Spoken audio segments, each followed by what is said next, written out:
fiction meant to distract you.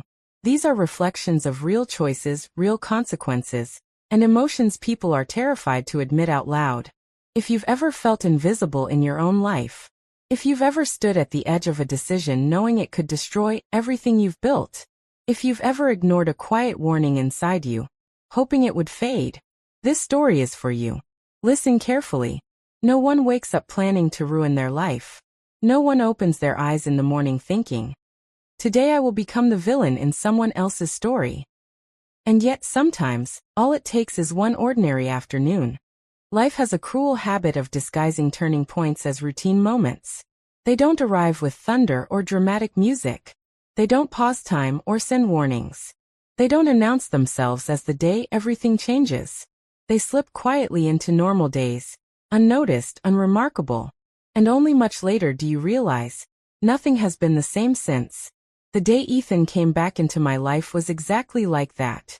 It was dull, forgettable, the kind of afternoon that dissolves into memory before sunset. Soft sunlight drifted through thin curtains, catching dust particles in the air, floating lazily as if time itself had slowed. The house was quiet, but not peaceful. It was the kind of silence that exists when two people share a home, but no longer share a life. My husband, Kareem, had already left for work. He always left early, efficient, focused, distracted. Over the years, his responsibilities had multiplied. Or maybe they had simply replaced the space where intimacy once lived. That morning felt no different. Except for one thing. Ethan was back. Ethan was Kareem's son from his first marriage. 25 years old.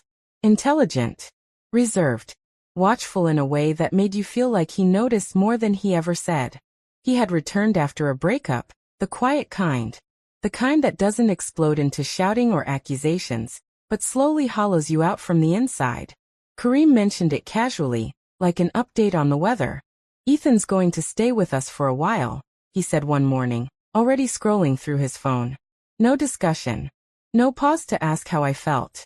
No acknowledgement that the balance of our home was about to change. And just like that, it did. At first, everything was polite. Too polite. Ethan and I moved around each other carefully, like strangers sharing borrowed space. Conversations were brief, respectful, neutral. Boundaries were invisible, but firm. We both understood something unspoken. Too much familiarity could lead somewhere dangerous. He was kind but distant. I was courteous but guarded. Because peace in a household often survives on what goes unsaid. I told myself this arrangement was temporary. That he would heal. That he would leave. I told myself nothing would change. I was wrong. That afternoon, I was in my bedroom preparing for a formal gathering. Kareem insisted we attend. Another obligation. Another performance. Dresses lay scattered across the bed. Each one felt wrong. Too tight. Too dull. Too much like someone I no longer recognized. Lost in thought, I didn't hear the door open. A voice broke the silence. "Care." The word stopped halfway. I turned. Ethan stood frozen in the doorway. For one suspended second, neither of us moved. Confusion crossed his face. Then embarrassment. Then panic. He turned away so fast he nearly lost his balance. I'm sorry," he muttered, already pulling the door shut. And just like that, it was over. Nothing scandalous happened. Nothing intentional. But something shifted. I stood there, heart racing, face burning, my body reacting before my mind could catch up. I told myself it was nothing. Deep down, I knew better. From that moment on, Ethan's presence felt heavier. Not threatening. Just noticeable. I became aware of his footsteps in the hallway. His voice from another room. The spaces he occupied. And I hated myself for noticing. I hated how something so small could disrupt the fragile order I had built around my life. Kareem noticed nothing. "Ethan needs time," he said one evening, barely looking up from his phone. "He'll stay as long as he needs." I nodded. I always nodded. Ethan, unlike his father, listened more than he spoke. Where Kareem filled silence with plans and obligations, Ethan respected it. Where Kareem spoke in absolutes, Ethan observed in questions.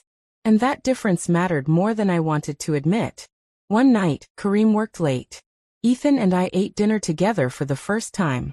Halfway through the meal, he spoke quietly. She left, he said. No drama. No bitterness. She found someone else. I offered sympathy. He accepted it with tired gratitude. Something softened between us.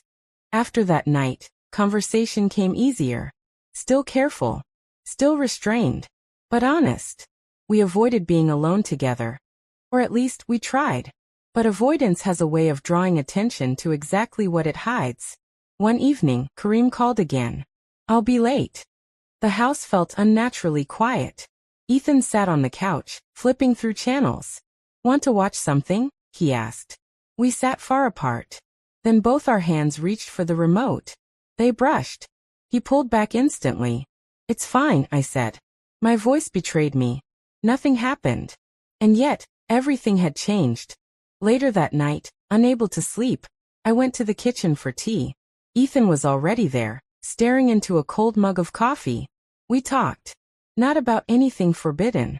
We talked about restlessness. About living lives planned by other people. About roles we never chose, but kept performing. Then he asked quietly, do you ever feel invisible in your own life? The question landed like a weight on my chest. Yes, I answered. Honestly. After that, distance became harder to maintain. Shared laughter. Lingering conversations. Glances neither of us named. I told myself it would pass. I told myself silence would protect us. I was wrong. The truth doesn't knock. It crashes that I sensed it before I saw it. That pressure in the chest. That quiet instinct whispering something is wrong. Kareem stood in the kitchen when I walked in. Not pacing. Not shouting. Just standing there. His face was drained of color. His shoulders stiff, like his body had locked itself to keep from collapsing. In his hand, his phone. Sit down, he said. Too calm. What is this? He asked, lifting the phone slightly. I didn't ask what he meant. I already knew that he didn't accuse me. That was the worst part. He asked questions. How long? When did it start? Why him? Each question landed like a blow. I opened my mouth. Nothing came out. Some moments steal language from you completely. Then the door opened. Ethan walked in. And everything shattered. No, Kareem said quietly. Not you. Accusations followed. Pain sharpened into rage. Get out, Kareem said. Not leave. Get out. And just like that, the life I had built was no longer mine. The aftermath was merciless. People didn't ask what happened. They decided. Friends disappeared. Whispers followed. Judgment replaced understanding. I moved into a small apartment that smelled like old paint and loneliness. Ethan stayed at first. But guilt is heavier than love. Eventually he left. Quietly. Alone again. I faced myself. Not the version I pretended to be. The real one. I found work at a small art shop. Paint became my language when words failed. Time passed, not healing but reshaping. Kareem came once. Not to forgive. Not to reconcile. Just to acknowledge what was lost. I hope you find peace, he said. At a gallery showing my work, I saw Ethan again. We spoke briefly. Kindly. Without longing. And when he left, it didn't hurt. Standing alone that night, surrounded by colors born from pain, I understood something I wish I had known sooner. Some lessons cost everything. Some mistakes don't get redeemed, they get understood. And sometimes growth doesn't come from doing the right thing. It comes from living with the consequences of the wrong one.